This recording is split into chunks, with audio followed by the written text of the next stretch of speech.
Hello, ladies, gentlemen, everyone in between. Welcome to Come to Daddy, the podcast for people who want someone to blame but don't want to look in a mirror. I'm Reuben K, your host, a man so gay when I was conceived, I swallowed. Oh, Reuben!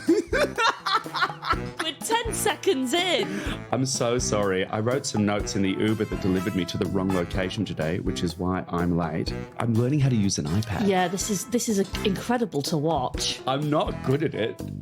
It's really. I can't get the pen off red, so all my notes look like. This stylus pen is so wholesome. It's like when you've brought your nan her first mobile phone and she holds it with two hands and looks sort of over her glasses. You go, Nana, go on. This week in Come to Daddy, I've managed to yank in, not the right verb, ever. Yank me in. Yank me in, Reuben. That's what you should have called this, not Come to Daddy. Yank me in. It's all just gone haywire. I want you to stay with yanked, please. Yanked? Yes. I've managed to yank in some of my favourite comedians to come and discuss their relationship with their material and their parents. Doesn't that sound like fun? I'm at the Melbourne International Comedy Festival, which is why I'm not joined by my partner in crime and the ectopic pregnancy that just keeps on taking, Amanda Sangorski. Hello, what an introduction as always. As you just heard, this week's lovely, conscientious and morally upstanding guest has already had to set Reuben on the right track. So thank you to Maisie Adam, spoiler alert, for 'Tis Her. Because as regular listeners to this will know, I usually have to apologise for something Reuben has said. I've even had to apologise on his behalf to bees. Please remember to follow us, like us, comment, subscribe, share, so that we can afford to pay Reuben's inevitable legal fees from some upcoming slander or libel trial. And also, I think Maisie's really hit on something. I would like to welcome everybody to this week's episode of Yank Me In, formerly known as Come to Daddy. Who are we? Why are we like this? And who do I send the receipts to for reimbursement? And in questioning that and searching for answers, I decided to do what every other white man does. Start a podcast so I can listen back to my own voice, so I can maintain an erection.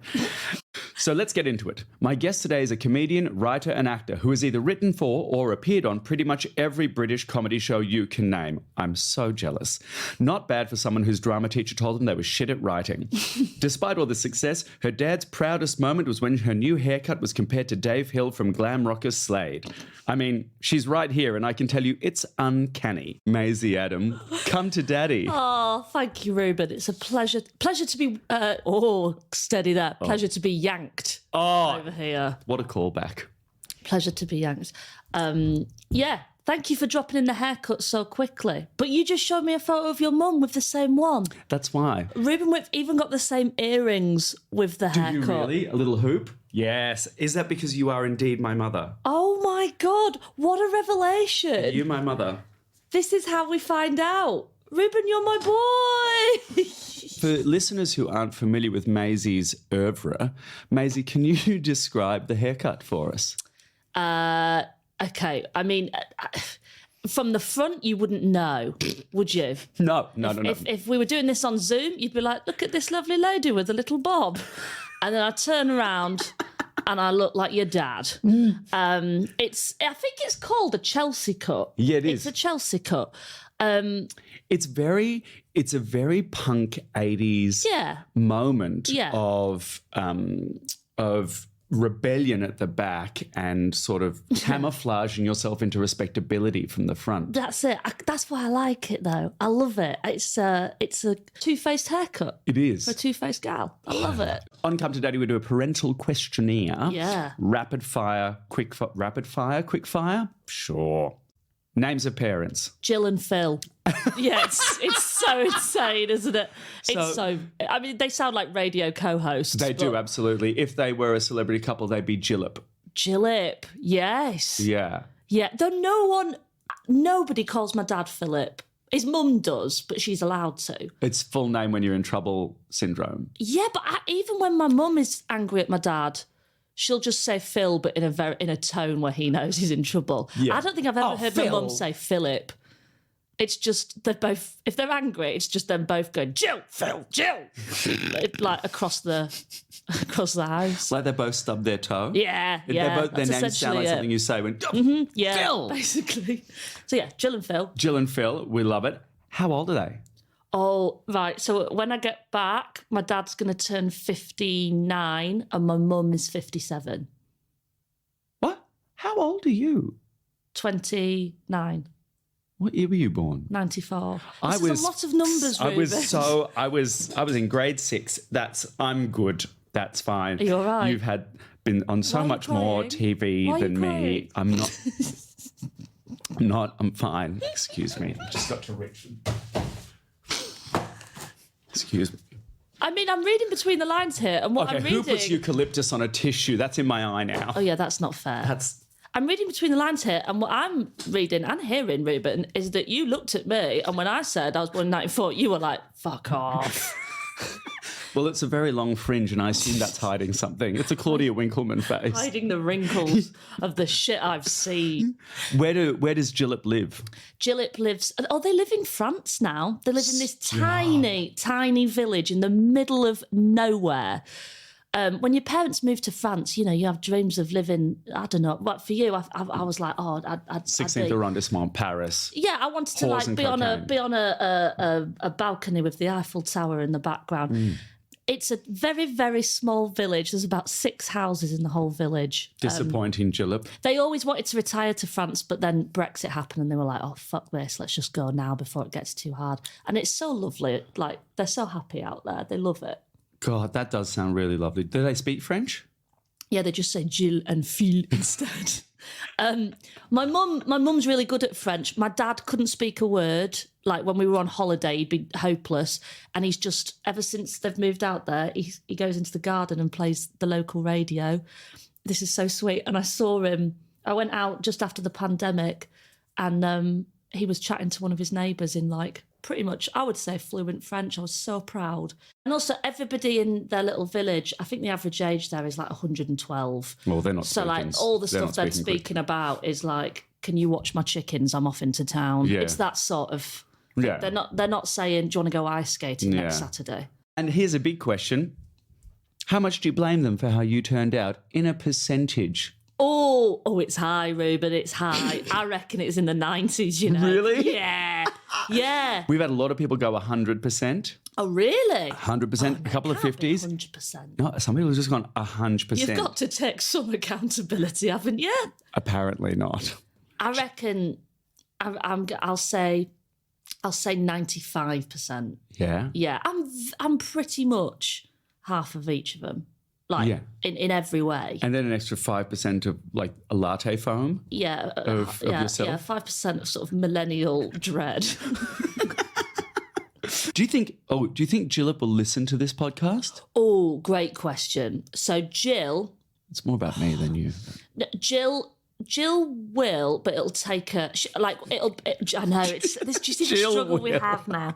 Jill will listen to this, but I reckon if she's listening now, it's probably 2026. It'll have taken her 2 years to find it. 3 years even. And she, I reckon somebody would have had to mention to her, oh... Maisie spoke about you on a podcast, and then she'll have gone on a deep dive. Well, they only go when they find out something's about them, but not actually your material. My dad, you could say to him, oh, Maisie said some pretty harrowing stuff about you, Phil. And he'd go, oh, did she? Lovely. And carry on gardening. Like, my dad's not massive. He's got radio too, and that's what he likes. I love that. Yeah. I read somewhere you think it was your dad's fault that you fancy Gordon Ramsay. Knight's move. Yeah. So my dad, before I was, but he used to be a chef. Right. But he still, he loves it so much. He loves... What kind of chef? Because I'm a fiend for a cooking show. I'm a fiend in the kitchen. Yeah, restaurants and then quite high-end hotels all over. And he's a good cook, is my dad. Like, when we were growing up, he was the one... It was really interesting.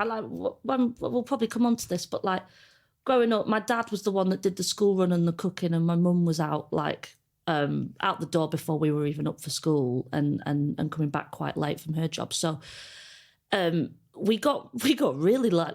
My dad's a good cook. Oh, He's I love that. Like the best thing he's ever taught me is how to do a roast. Yep. Like I agree. He absolutely nails it. He loved all the cooking shows, but Ramsay, I mean, he's entertaining, isn't he? And when I was little, we used to watch like Hell's Kitchen and Ramsay's Kitchen Nightmares, and just I don't know, he's just got a bit. It's got a bit of something about him. Yeah. But Well, confidence, power. Yeah. You know? Yeah. And I think also just that ability to switch from like being angry and aggressive to then being like complimentary about something you've done. Oh, ultimate fuckboy, isn't he, Ramsay? I mean, I don't know what those two words you just said were, but it does sound like the ability to go from rageful to then complimentary feels like the terrible boyfriend that we all love. It's so a gaslight. Toxic. Yeah. It's a gaslight. I've got a great one. My ex-boyfriend, red flag I didn't notice, Kanye West tattoo on the chest. Oh, run for the hills, Reuben. Dick was too good. No. I was too young. What the Kanye West original Lyrics. tattoo? I was going to say lyrics or face. I don't know what would be worse. I was in a relationship with him for 2 years. Could not tell you what that tattoo is. You couldn't do the lyric. I once couldn't went tell you out what with a it guy is. who had a Pitbull lyric on his chest. Yeah. We went on a date and he was like, do you have any tattoos? Which is immediately a setup for because I do and Yeah. I'd like to talk about them. That's what I do. Yeah, of course you do. But like I can see yours already. You got them on your arms. Whereas this guy, like, he didn't. He present wants that to he had strip. It's a strip. He was like, "Do you have any tattoos?" I was like, "I don't."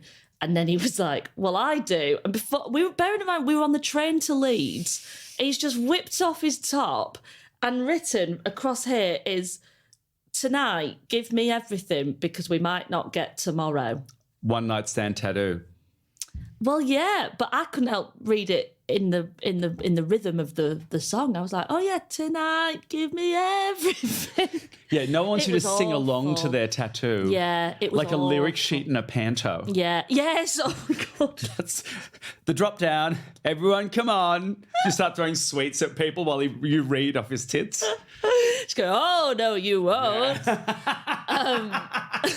Do you know if your parents have any tattoos? No, neither Gillip? of them do. Neither of them do. Which I'm not surprised that my dad doesn't. But I'm surprised my mum didn't get a cheeky one because she was and still is like a punk. Oh, really? Yeah. She's got wicked style and like so her So she hair loves is. she loves the haircut. Oh my god! You're wearing a T-shirt that could be my mum. I'll be honest with you. It's you in drag. Oh my god! Oh no! Oh god! Listeners, I am indeed wearing a T-shirt of myself in drag, which Maisie has just identified as looking very much like her mother. I can never come to one of your shows again. I mean, you have to come to all of them. The snake has started eating its tail. Maisie has the haircut of my mother, and I have the haircut of her mother. It's too close. It's so- too close. Why do we look like each other's mums? Cheers. Oh God, this has season finale written all over it. This is so weird. I need to find a picture of my mum for you. I'll find it at the end of the podcast. Grab a picture Oh, of this for reference. This is This outrageous. is insane. This haircut on a woman is a strong statement. It's a strong statement. It's a And my Bridget mum- Nielsen there's something about and Mary you'll know, moment. There's a lot of hairspray that goes into it, right? Oh. So, like, my if I had to put a smell with my mum, it's Elnet. You Yep. know, it's Elnet. So she's got like a sort of A short back and sides with a bit more on top. but and she really goes for it, and it's It's quite a butch her hair is haircut. her hair is quite dark naturally, but she dyes it red and yellow, so it looks like fire. It's very cool. I think it's it's so interesting, isn't it? Because I know so many people go, "Oh my God, my parents are dags," or they're embarrassed by their parents, or things like that. And then you meet people who go, "No, my parents were fucking cool." No, I learned everything about fashion and self-expression and kind of not giving a fuck about what people think about what you look like from my mum. How early did that kind of start? I honestly, like, it's because when you asked me to come on this podcast, I was thinking about that, and I was like, I cannot remember as a specific start point, but I just always felt comfortable to try different looks And I think it was because I had, especially with where we were in Yorkshire, everybody's mum looked the same and everyone's dad looked the same. And people would always go, "Oh, your mum, we still laugh about, I can't say her name, but there's one of my friend's mums would always say to me, "Do you know, your mum's very artistic, isn't she?" And I'd be like, "She works at a university. What are you on about?" And what she means is she's got red shoes. That's what you mean.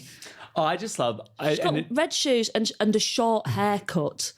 And like that's what it takes for you to be viewed as a bit artistic or a bit eccentric. Those words, quirky. It's all euphemisms for odd. Yeah, outside my frame of reference. As odd, and then we'd go to anywhere outside of where we lived that had a real thriving. Like we used to go into Leeds a lot for gigs. That was mine and my mum's thing. And the amount of times, Reuben, that we'd be at a gig where my mum would get complimented by someone who looked fucking cool, going, "Yeah, your haircut's sick. Can I just say, well, love your haircut."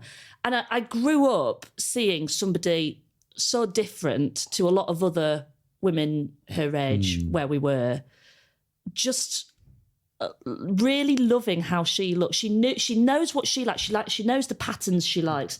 She knows the kind of vibe that she likes to go for. She doesn't mind trying new things.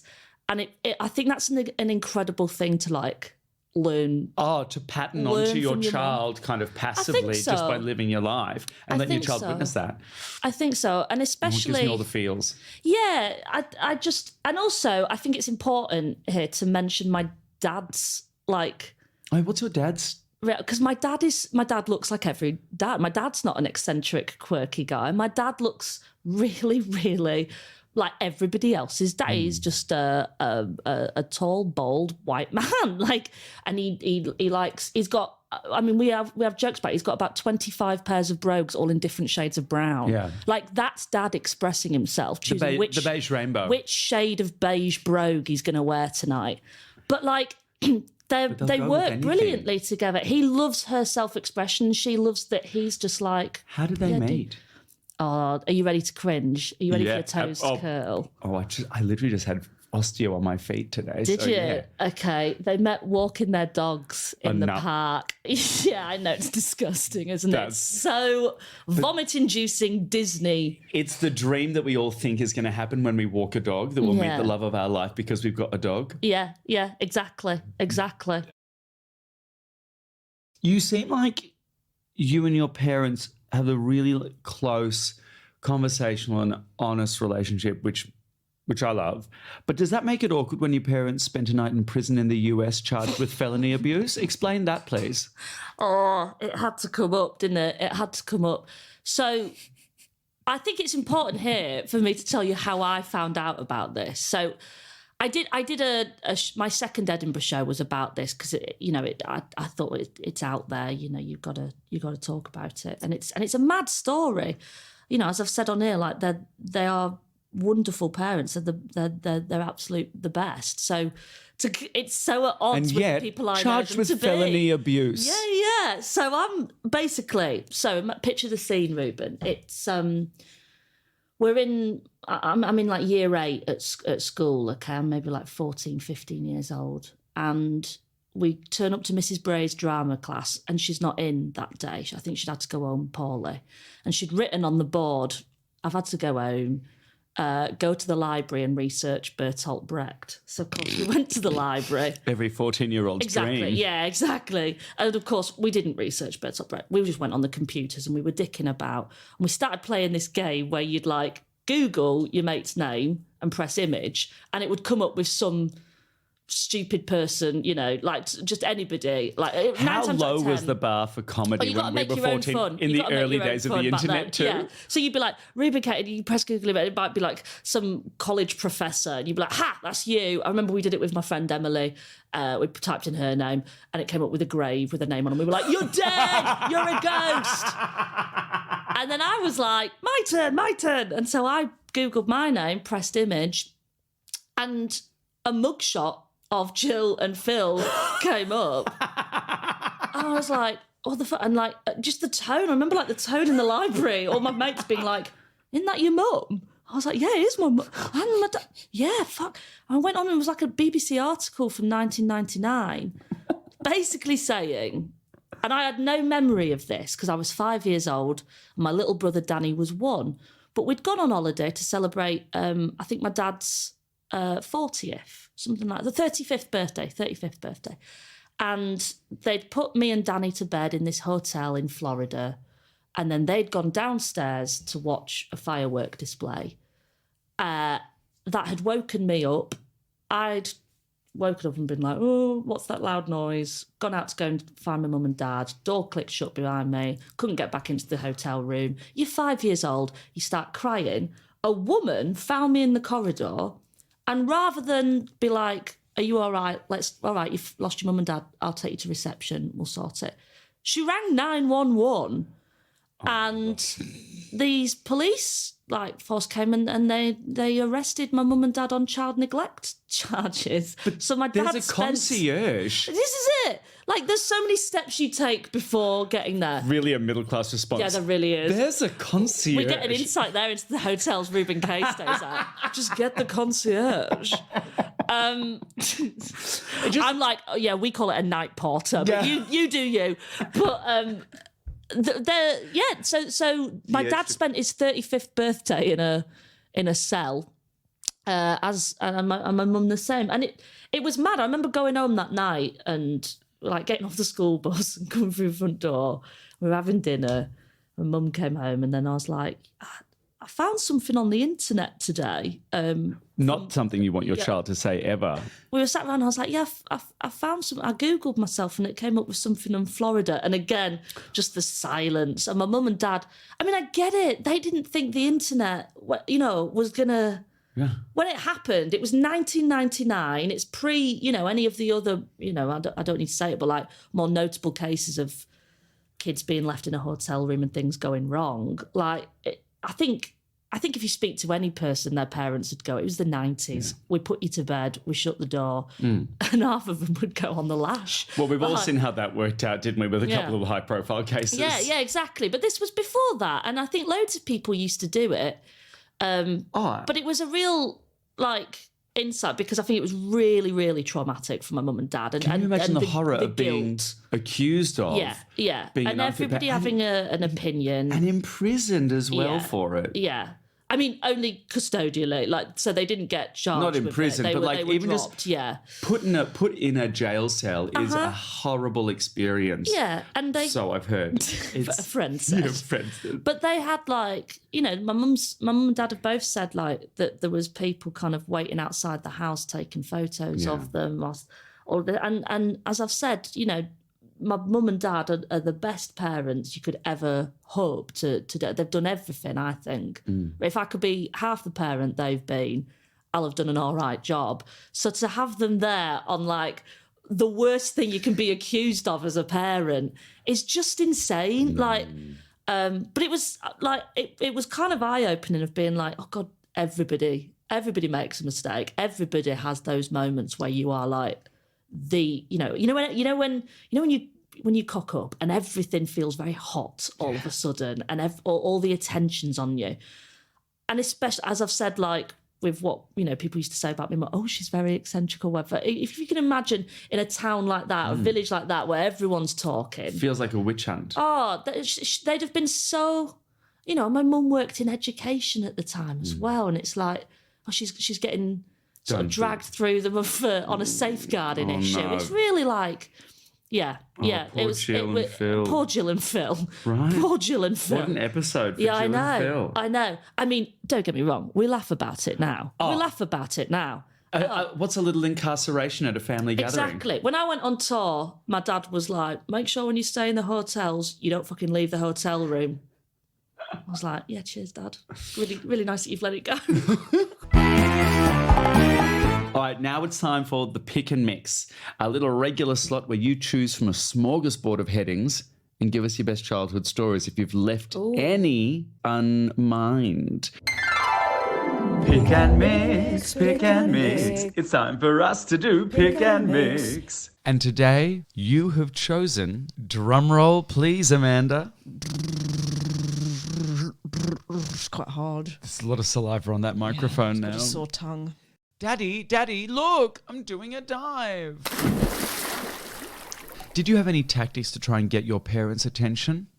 I mean, ways I've tried to get my parents' attention over the years. That's ongoing, Reuben. That is ongoing. It never stops. Like, I think just when you're a stagey kid, like my mum and dad recently found their like home videos. You know, when you first got a video camera, and it's so. My mum is trying to film both me and Danny, and it's completely dominated by me going, film me. Can I? And also, I want to have a look through the. Yeah, I want to see what I look like. I want to know my angles. Yeah. And Danny's your brother, who we haven't even talked bless about. him. Bless him. Moving on. Yeah, exactly. Yeah. Danny who? No, it's so unfair. What is a judgment call your parents have made that still sticks in your craw to this day? One, because I've spoken, I think, very, very well of them so far, so I'm allowed to drag them for a second. My parents were brilliant at sort of letting me, you know, as we've spoken about with my mum, with her quite like androgynous style. But my dad, he's proper Yorkshireman, and I think I still to this day really, really, you're gonna laugh at me for this, but my dad played golf, and I really wanted to play golf. I know. Obviously, I've since grown up watching golf, and it's boring as shit. Yeah. But I really wanted to have a go at it, and my dad never took me because it was like, man's thing. It's where the men go, and it's like, and I remember That's what he felt about me in rugby too. Yeah, but this is it. Like, I can imagine my dad would go, I mean, we've spoken about it since, and he's been like, you really didn't ask me that much. And I'm like, I fucking did. It's the difference between like the child's experience and the parent's experience is so vast. Yeah, and maybe it is a lot of me wanting him to go, Maze, do you want to go to golf? Wanting to be asked is very different from actually asking yourself. From actually asking. And I think like my dad is kind of like, you may be asked 3 times. I'm like, yeah, but over 30, I was going, you're going to golf? And like trying to show an active interest. I never got. And then my brother, Danny, remember him? He reached something like 13 years old, and my dad couldn't wait to get him on a golf course. Yeah, it just wasn't in Dad's like vocab, was it, to think that a girl could do golf? Was just kind of like, Dan, do you want to go to golf? And it felt so personal. And you know, when you're like, I can see how this looks like I'm reacting. It can looks like I'm going. What you, especially being that kid as a youngster, the stage kid. Look at me. It looked like again. I couldn't let Danny have something. Don't think that golf isn't for girls or gay people because it's such a camp sport. It's so camp. Like, you have to wear collared shirts. That's one of the rules. The shoes have little spikes. Yeah. They're called cleats. You have to wear trousers with a belt. You have to accessorise your trousers. Otherwise, you're not allowed in. Soft knees. Soft knees. It's the gayest sport. You have to adjust grip. You have to have a good wrist. Yeah, absolutely. Flat back. Oh, my God. Is golf for faggots?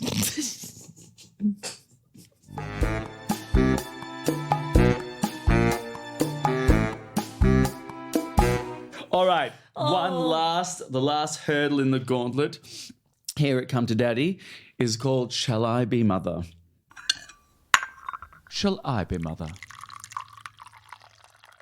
Shall I be mother? Okay. Stare deeply into my eyes. What would you say to Gillip?